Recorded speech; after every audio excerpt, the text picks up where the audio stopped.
Here's a different question, quite a different subject. Again, moving back to the landlord theme. Which 1920s Aston Villa footballer was shot dead by his landlord? Now, this one I do know, thanks to your excellent podcast on this subject, this is the perfect day to tell people about this because they're desperate for some Christmas listening.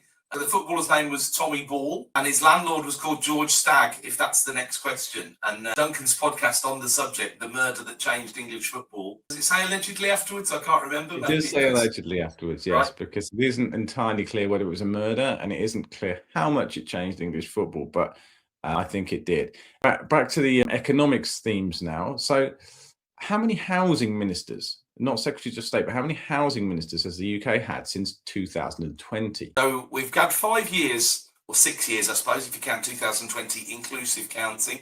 We will have had more than 6 because that's how that post operated, certainly under the last government. I'm going to go for 8, Duncan. I must say I deliberately don't commit their names to memory because they don't hang around often enough. So, but Matthew Pennycook has been a consistent.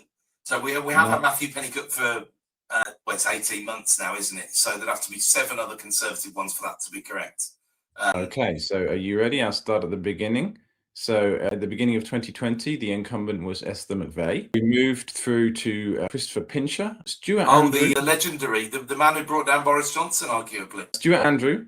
So that's 1, 2, 3. Marcus Jones, 4. Lee Rowley is 5.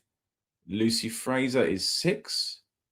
Rachel McLean is 7. Lee Rowley again, which would be 1. So we're still on 7. 2, 3, 4, 5, 6, 7, and then Matthew Pennycock. That is truly impressive because I actually thought the answer was 9 because I didn't notice Lee Rowley was in 12. I can't remember at least 4 of those names that you said, and bear in mind I pay fairly close attention to this stuff, Duncan. You've beaten the quizmaster again.